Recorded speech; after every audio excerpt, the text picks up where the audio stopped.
ನಮಸ್ಕಾರ ಸ್ನೇಹಿತರೆ, welcome back to our channel.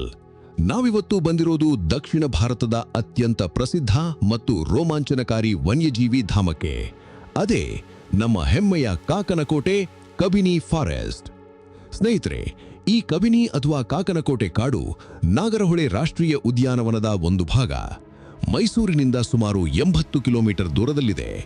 ಒಂದು ಕಾಲದಲ್ಲಿ ಇದು ಮೈಸೂರು ಮಹಾರಾಜರ ನೆಚ್ಚಿನ ಬೇಟೆಯಾಡುವ ತಾಣವಾಗಿತ್ತು.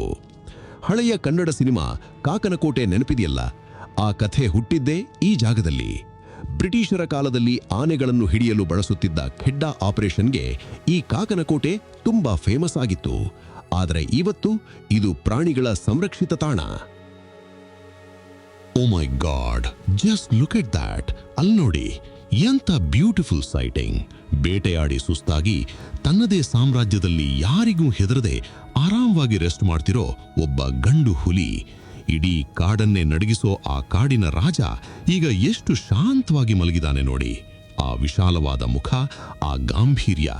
ಕಣ್ಣು ಮುಚ್ಚಿ ಮಲಗಿದ್ರೂ ಅವನ ರಾಜಗಾಂಭೀರ್ಯ ಮಾತ್ರ ಕಮ್ಮಿಯಾಗಿಲ್ಲ.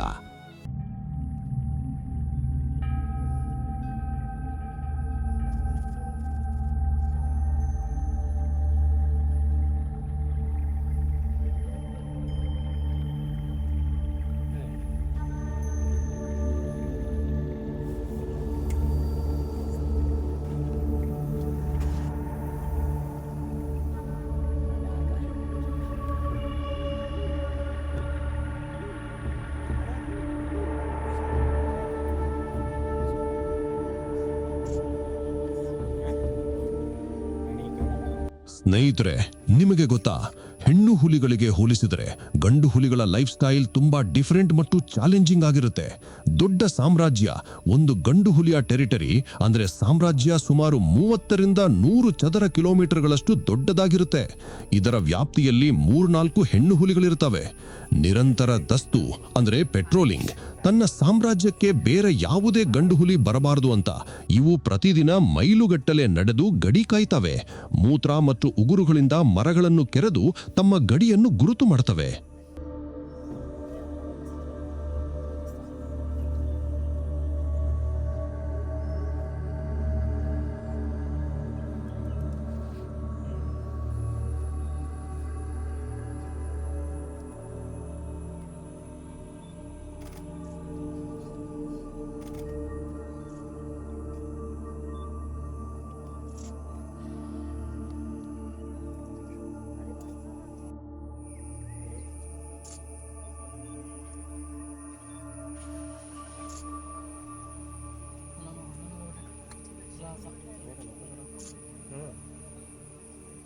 ವಿಶ್ರಾಂತಿಯ ರಹಸ್ಯ.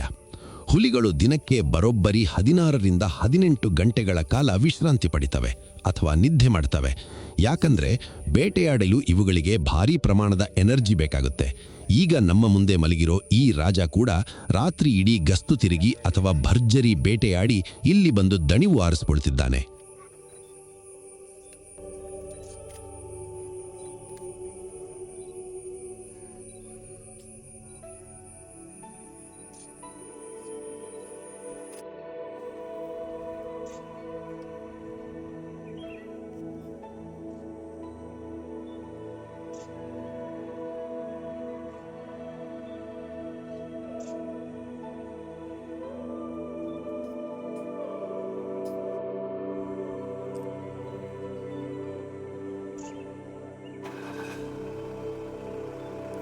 ಸ್ನೇಹಿತರೆ, ಇವತ್ತಿನ ಸಫಾರಿ ಅಂತೂ 100ಕ್ಕೆ 100 ಸಕ್ಸಸ್.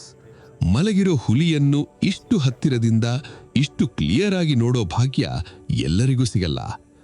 ಪ್ರಕೃತಿಯ ಈ ಅದ್ಭುತ ದೃಶ್ಯ ನನ್ನ ಕ್ಯಾಮೆರಾದಲ್ಲಿ ಮಾತ್ರ ಅಲ್ಲ, ನನ್ನ ಮನಸ್ಸಿನಲ್ಲೂ ಲೈಫ್ ಟೈಮ್ ಉಳಿಯುತ್ತೆ.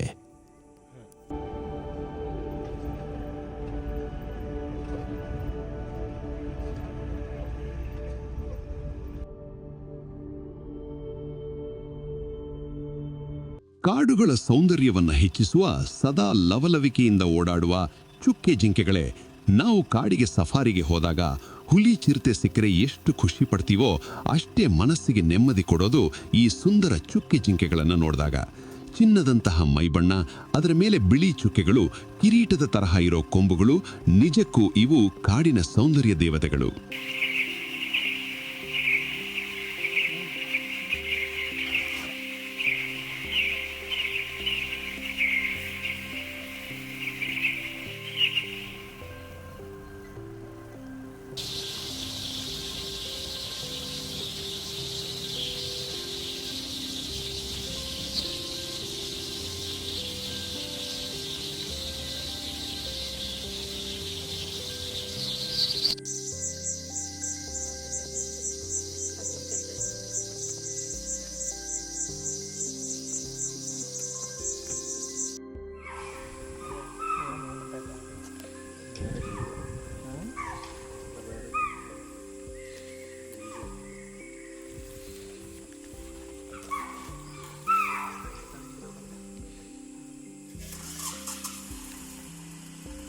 ಇವು ಯಾವಾಗಲೂ ಒಂಟಿಯಾಗಿರಲ್ಲ, ಗ್ರೂಪ್ನಲ್ಲಿರೋದಕ್ಕೆ ಇಷ್ಟಪಡ್ತವೆ.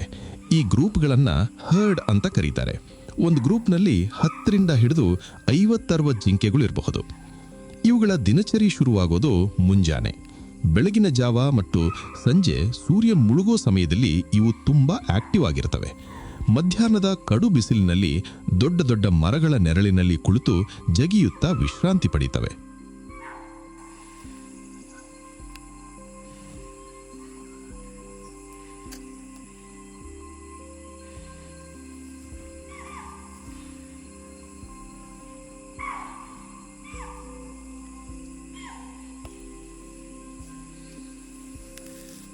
ಈ ಚುಕ್ಕೆ ಜಿಂಕೆಗಳಲ್ಲಿ ಗಂಡು ಜಿಂಕೆಗಳಿಗೆ ಮಾತ್ರ ಕೊಂಬುಗಳಿರುತ್ತವೆ. ಇವುಗಳನ್ನು ಆಂಟ್ಲರ್ಸ್ ಅಂತಾರೆ. ಈ ಕೊಂಬುಗಳ ವಿಶೇಷತೆ ಏನಂದ್ರೆ ಇವು ಪ್ರತಿ ವರ್ಷ ಉದುರು ಹೋಗ್ತವೆ. ಹೌದು, ಉದುರಿದ ಜಾಗದಲ್ಲಿ ಮತ್ತೆ ಹೊಸದಾಗಿ ಇನ್ನೂ ಬಲಿಷ್ಠವಾಗಿ ಕೊಂಬುಗಳು ಬೆಳೆಯುತ್ತವೆ.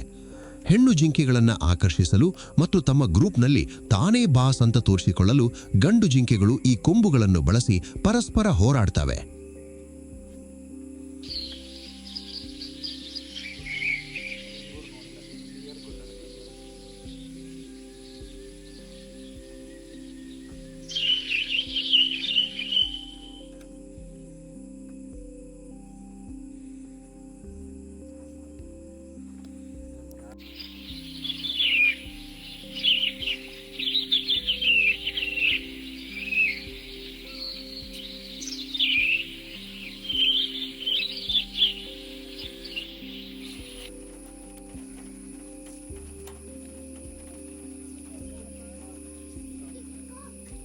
ಸ್ನೇಹಿತರೆ, ಚುಕ್ಕೆ ಜಿಂಕೆಗಳು ಕಾಡಿನ ಆಹಾರ ಸರಪಳಿಯಲ್ಲಿ ಪ್ರಮುಖ ಪಾತ್ರ ವಹಿಸ್ತವೆ. ಹುಲಿ, ಚಿರತೆಗಳಂತಹ ಮಾಂಸಾಹಾರಿ ಪ್ರಾಣಿಗಳಿಗೆ ಇವೇ ಮುಖ್ಯ ಆಹಾರ. ಇವಿಲ್ಲದಿದ್ದರೆ ಕಾಡಿನ ಸಮತೋಲನವೇ ತಪ್ಪಿ ಹೋಗುತ್ತೆ. ಕಾಡಿನ ದೃಶ್ಯಾವಳಿಗಳಿಗೆ ಜೀವ ತುಂಬೋ ಈ ಮುಗ್ಧ ಜೀವಿಗಳ ಜೀವನ ಕ್ರಮ ನಿಮಗೆ ಇಷ್ಟ ಆಗಿದೆ ಅಂತ ಭಾವಿಸ್ತೀನಿ.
ನಮ್ಮ ರಾಷ್ಟ್ರೀಯ ಪಕ್ಷಿಯಾದ ನವಿಲಿನ ನಯನ ಮನೋಹರ ನೃತ್ಯ. ಸ್ನೇಹಿತರೆ, ಪ್ರಕೃತಿಯ ಅತ್ಯಂತ ಸುಂದರವಾದ ಬಣ್ಣಗಳ ರಂಗೋಲಿ ಅಂದ್ರೆ ಅದು ನಮ್ಮ ರಾಷ್ಟ್ರೀಯ ಪಕ್ಷಿ ನವಿಲು.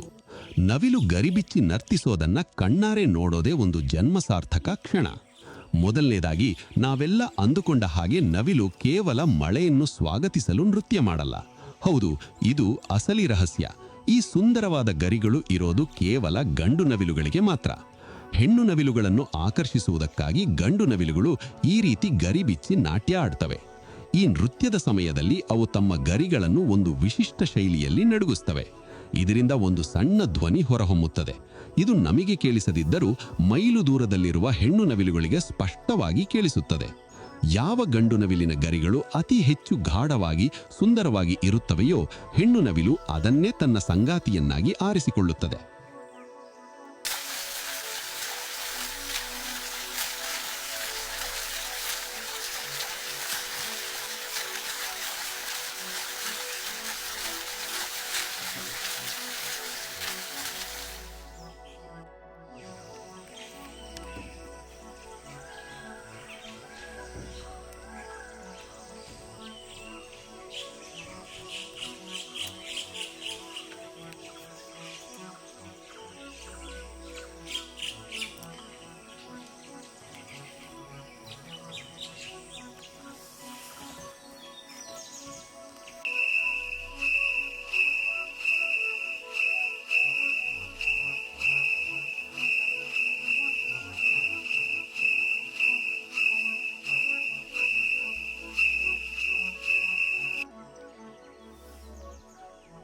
ನವಿಲುಗಳ ಜೀವನ ಕ್ರಮ ತುಂಬಾ ಇಂಟ್ರೆಸ್ಟಿಂಗ್. ಇವು ಹೆಚ್ಚಾಗಿ ದಟ್ಟವಾದ ಕಾಡುಗಳು, ಹಳ್ಳಿಗಳ ತೋಟಗಳು ಮತ್ತು ನದಿಯ ತೀರದ ಪೊದೆಗಳಲ್ಲಿ ವಾಸಿಸ್ತವೆ. ಇವು ಸರ್ವಭಕ್ಷಕರು, ಅಂದರೆ ಧಾನ್ಯಗಳು, ಹಣ್ಣುಗಳು, ಕೀಟಗಳನ್ನು ತಿನ್ನುವುದರ ಜೊತೆಗೆ ಇವುಗಳ ಅತ್ಯಂತ ನೆಚ್ಚಿನ ಆಹಾರ ಅಂದರೆ ಅದು ಹಾವುಗಳು. ಹೌದು, ನವಿಲುಗಳು ಮತ್ತು ಹಾವುಗಳಿಗೆ ಜನ್ಮಾಂತರದ ವೈರತ್ವ. ಅತ್ಯಂತ ವಿಷಪೂರಿತ ಹಾವನ್ನು ಕೂಡ ನವಿಲುಗಳು ತಮ್ಮ ಬಲಿಷ್ಠವಾದ ಕಾಲು ಮತ್ತು ಕೊಕ್ಕಿನಿಂದ ಸೆಣಸಾಗಿ ಸೆಕೆಂಡುಗಳಲ್ಲಿ ಬೇಟೆಯಾಡ್ಬಿಡ್ತವೆ. ಅದಕ್ಕೆ ಇವುಗಳನ್ನು ಕಾಡಿನ ರೈತ ಮಿತ್ರ ಎಂದು ಕರೆಯಬಹುದು.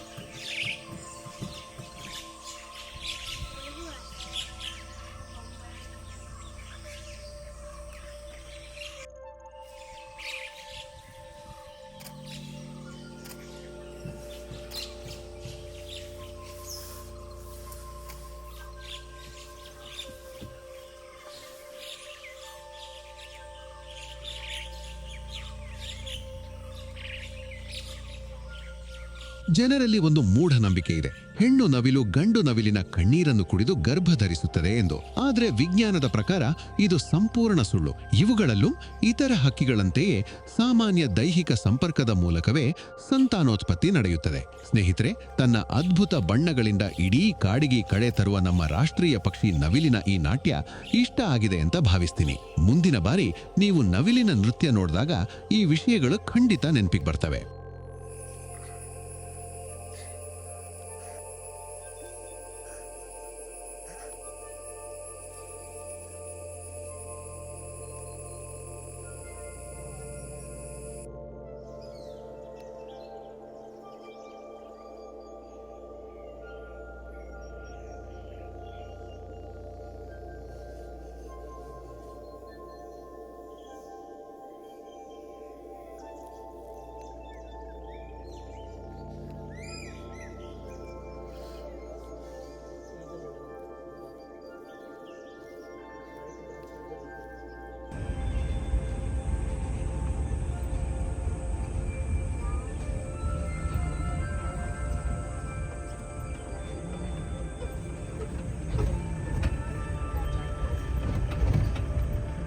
ಕಾಡಿನ ಅತ್ಯಂತ ಬಲಿಷ್ಠ, ಗಾಂಭೀರ್ಯದ ಮತ್ತು ದೈತ್ಯಾಕಾರದ ಪ್ರಾಣಿಯಾದ ಕಾಡೆಮ್ಮೆ.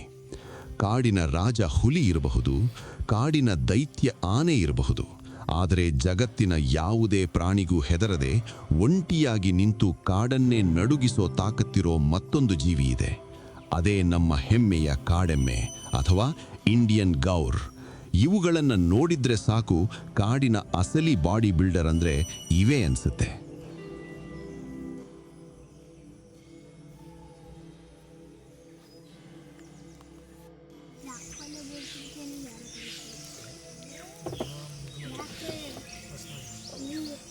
ಸ್ನೇಹಿತರೆ, ಭಾರತದಲ್ಲಿ ಕಂಡುಬರುವ ಈ ಕಾಡೆಮ್ಮೆಗಳು ಇಡೀ ಜಗತ್ತಿನಲ್ಲೇ ಅತಿ ದೊಡ್ಡ ಗಾತ್ರದ ಕಾಡು ದನಗಳ ತಳಿ.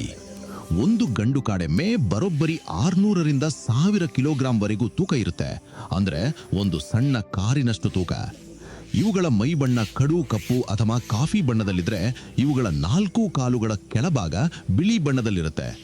ಇದನ್ನು ನೋಡಿದ್ರೆ ಇವು ಬಿಳಿ ಬಣ್ಣದ ಸಾಕ್ಸ್ ಹಾಕಿಕೊಂಡ ಹಾಗೆ ಕಾಣಿಸುತ್ತೆ ಅಲ್ವಾ? ಇವುಗಳ ಬೆನ್ನಿನ ಮೇಲಿರೋ ಬಲಿಷ್ಠವಾದ ಸ್ನಾಯುಗಳ ಸೌಂದರ್ಯ ಅಂದ್ರೆ ಮಸ್ಕ್ಯುಲರ್ ರಿಡ್ಜ್ ಇವುಗಳಿಗೆ ಕಾಡಿನಲ್ಲಿ ಒಂದು ವಿಶಿಷ್ಟ ಗತ್ತನ್ನು ತಂದುಕೊಡುತ್ತೆ.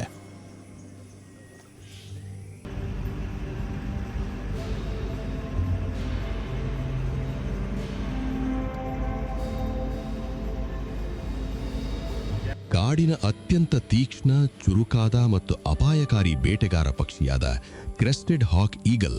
ವನ್ಯಜೀವಿ ಪ್ರೇಮಿಗಳೇ, ಕಾಡಿನಲ್ಲಿ ಬೇಟೆಗಾರರು ಅಂದ ತಕ್ಷಣ ನಮಗೆ ನೆನಪಾಗುವುದು ಹುಲಿ, ಚಿರತೆಗಳು ಮಾತ್ರ.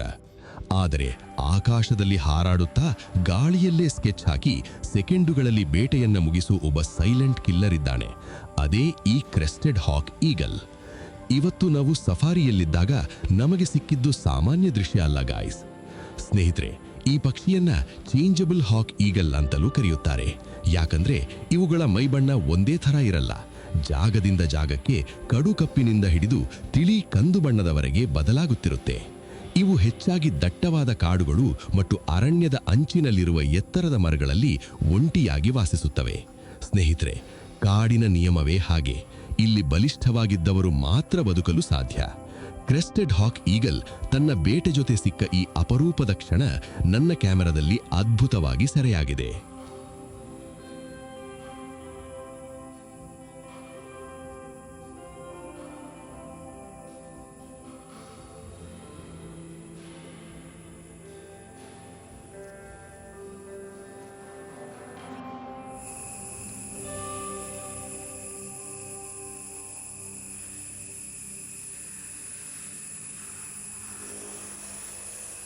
ಇವತ್ತಿನ ಈ ರೋಮಾಂಚಕಾರಿ ಮತ್ತು ಇನ್ಫಾರ್ಮೇಟಿವ್ ವ್ಲಾಗ್ ನಿಮ್ಗೆ ಇಷ್ಟ ಆಗಿದ್ರೆ ಖಂಡಿತವಾಗಿಯೂ ಆ ಲೈಕ್ ಬಟನ್ ಪ್ರೆಸ್ ಮಾಡಿ.